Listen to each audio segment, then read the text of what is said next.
इमाम हुसैन रज़ी अल्लाह ताला अन्हु जुल्म के खिलाफ ही तो खड़े थे और उन्होंने अपनी पूरी ज़िंदगी में ये साबित कर दिखाया है मौत और हयात सिर्फ इस दुनिया से मर जाने और कट जाने का नाम नहीं है।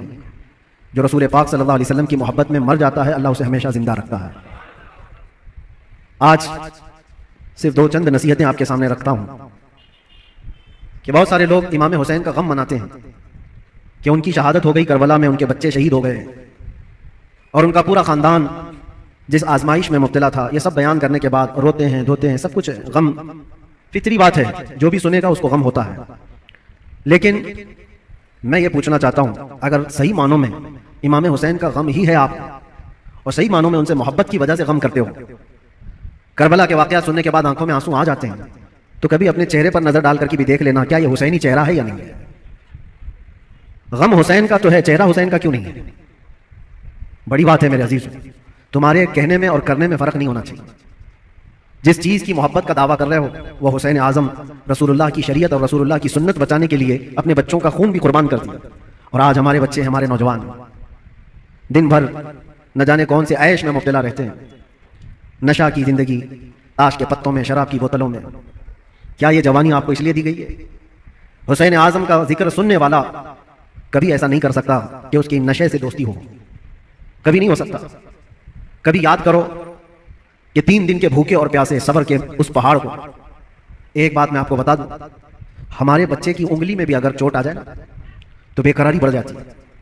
मैंने देखा है, मेरा 1 साल का बेटा, दरवाजे में उंगली उसकी फंस गई थी, उंगली कट गई थी, तो लेकर दौड़े डॉक्टर के पास। डॉक्टर जब सुई से टाके लगा रहा था, बच्चा चीख मार रहा था, चिल्ला रहा था, और सच बताऊं मजबूत दिल होने के बावजूद भी हमारे पैर कांप रहे थे। बार बार ये दिल कर रहा था कि बच्चे को थाम लूं। डॉक्टर और नर्स हमें आने से मना कर रहे थे, आप दूर खड़े रहिए, इलाज कर रहे थे। उंगली के टाके देखा नहीं जाते हमसे अपने बच्चे के। वो इमाम हुसैन 6 महीने के बच्चे को लेकर जब यजीदियों के सामने आए, सिर्फ पानी के एक कतरे के लिए, और उन यजीदियों ने दूर से तीर चलाकर इमाम हुसैन के बच्चे को शहीद कर दिया। गले में तीर चला और खून का फव्वारा निकलकर इमाम हुसैन के चेहरे पर लगा। जानते हो मेरे अजीजों, अपने हाथों में उस बच्चे को लेकर क्या उन्होंने रोना धोना किया? नहीं, अल्लाह की बारगाह में पेश किया और अर्ज किया कि मौला मेरी ये छोटी कुर्बानी भी कबूल फरमा ले। क्या इतना जिगर है किसी के पास? एक तरफ भांजों के, भतीजों की लाशों को देखना, अपने भाई की, सगे भाई की लाश देखना, बहुत सब्र किया। लेकिन कभी आप सोचते हैं ये सारा सब्र किसके लिए था? इसलिए था कि हुजूर की शरीयत हम तक पहुंच जाए, आने वाली नस्लें सीधे रास्ते पर चल सकें, इसलिए इतनी बड़ी कुर्बानी थी। और अगर आज हमारा नौजवान सीरत हुसैन पर नहीं चल सकता तो फिर वो गमे हुसैन मनाने का अहल भी नहीं है, वो करबला सुनने का अहल भी नहीं है। करबला के वाकयात सुनने वाला नौजवान वो सच्ची तौबा करके सच्चे रास्ते पर चलने का अज़म करे तो ही हकीकी मानों में वो हुसैनी कहलाता है। और आपको पता है हुसैन आजम के साथ कौन था करबला में? सिर्फ उनका खानदान। 82 लोग, 82 लोग गए थे, जिसमें से तो 72 के करीब शहीद हो गए। औरतें बची थी, आपकी बहन और आपकी बीवी, आपकी बेटी। या औरतें जब कैदी बनकर के जा रही थी, लोग उल्टा सीधा बयान करते होंगे, लेकिन सही मानों में रिवायत यह है कि उन अहले बैत की खवातीन को उस हालत में भी पर्दे में देखा गया है। अहले बैत की कोई औरतें बेहिजाब नहीं थी, वो अपने पर्दे की पाबंदी कर रही थी, जैसे चाहे वैसे। आपको एक बात बताता हूं, जब इमाम हुसैन का सर लेकर के दिमश्क में पहुंचे, दिमश्क में जब पहुंचे तो पूरे लोग सर इमाम हुसैन को देखने के लिए भीड़ लगाए हुए थे। तो उस वक्त हजरत बीबी सकीना जो 9 साल की थी, इमाम हुसैन की बेटी, वो भी चल रही थी। एक सहाबी वहां दिमश्क में रहते थे हुजूर के, उनकी उम्र ज्यादा थी, 80 साल के करीब के थे। उन्होंने पहचान लिया इमाम हुसैन की बेटी को देख करके। वो करीब आए, कहा बेटा अफसोस है कि रसूलुल्लाह के इस नवासे को शहीद कर दिया गया, हम कुछ नहीं कर सके, बताओ कोई हाजत है तो मैं तुम्हारी हाजत पूरी करूं। ऐसे वक्त में एक घर, जिसके घर से सब कुछ लुट गया हो, खाने पीने को भी ना हो और कैदी बनाकर ले जाया जा रहा हो, उस वक्त नन्ही सी बच्ची ने क्या कहा जानते हैं? कहा, ऐ मेरे नाना के सहाबी, ये जो मेरे बाप का सर नेज़े पर डालकर ले जा रहे हैं, इसको थोड़ा आगे कर दीजिए, ये जुलूस में आगे कर दीजिए। कहा क्यों ऐसा कह रहे हैं? कहा इसलिए कि उस सर को देखने के लिए भीड़ जमा हो रही है और वो सर देखते देखते लोग हमारी इज्जतों को भी देख रहे हैं, हमारी तरफ भी देख रहे हैं, हमारी बेपर्दगी ना होने पाए। जो सर देखना चाहते हैं वो सर देखें, हम तो कम से कम महफूज रहे। उस आलम में भी अपने पर्दे की हिफाजत करने वाली अहले बैत की वो छोटी सी बच्ची पर कुर्बान जाओ।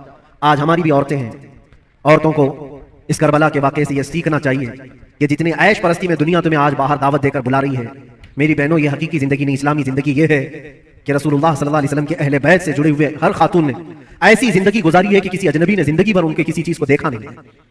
अल्लाह करे कि हमें वो जिंदगियां नसीब हो। बस मेरा ये पैगाम है कि हुसैन आजम को सुनने के लिए सिर्फ रोना धोना जरूरी नहीं, बल्कि हुसैन आजम को सुनने वाले को ये अज़्म और हौसला रखना चाहिए कि मैं अपनी ख्वाहिशात को मार करके अल्लाह की रजा के लिए जीऊंगा, अल्लाह की रजा के लिए जीऊंगा। जो बुरी आदतें जिंदगी में आती हैं उसको तर्क करना ये भी एक बहुत बड़ा अज़्म है, एक बहुत बड़ा हौसला है। नौजवानों से मैं गुजारिश करूंगा, आज पूरी दुनिया तुम्हारी तरफ देख रही है। आज जानते हैं हमारी कौम को क्या क्या इल्जामात हैं कि नशा तुम्हारे यहाँ बिकता है, नशा तुम करते हो, झूठ तुम बोलते हो, चोरियां तुम्हारे मोहल्ले में हो रही हैं, बहुत सारी आवारगियां। ये सब बातें क्यों आई तुम्हारे अंदर? रसूलुल्लाह सल्लल्लाहु तआला अलैहि वसल्लम के खानदान से मोहब्बत करने वाले, अहले बैत से मोहब्बत करने वाले अपने माशरे में ऐसे तो नहीं रह सकते। जिस रसूल ने कहा सफाई आधा ईमान है, आज हमारे मोहल्लों में सफाई नहीं। बात सिर्फ यही है कि सिर्फ जुबान से हुसैन हुसैन कह लेने का नाम हुसैनी नहीं होता, हुसैनी नहीं होता। अपने अमल से यह साबित करके दिखाओ कि हम हुसैनी किरदार रखते हैं, यजीद से आज भी नफरत रखते हैं। और आखिरी बात, हुकूमतें सबकी जाएंगी, आज जो तख्त पर बैठे हों कल उतर जाएंगे। यजीद 3 साल तक हुकूमत किया, अपने 3 साल दौर में उसने बहुत जुल्म किया, लेकिन तख्ता खत्म हो गया, यजीद मर गया। मुझे बताओ आज पूरी कायनात में झंडा यजीद का लहराता है या हुसैन का लहराता है? वजह यही है, हक के लिए जो खड़ा हुआ रब ताला उसे कयामत तक जिंदा रखता है। इसीलिए हमेशा इस बात को याद रखो मेरे अजीजों, जुल्म करने वाले जुल्म करते रहेंगे, मसाइब आते रहेंगे, मुसीबतें आती रहेंगी, मशक्कतें आती रहेंगी। अंधेरा होगा तो अल्लाह ताला की तरफ से उजाला भी जरूर आएगा, उजाला जरूर आएगा। अल्लाह तबारक व तआला हक के साथ हमेशा कायम रहने की तौफीक अता फरमाए।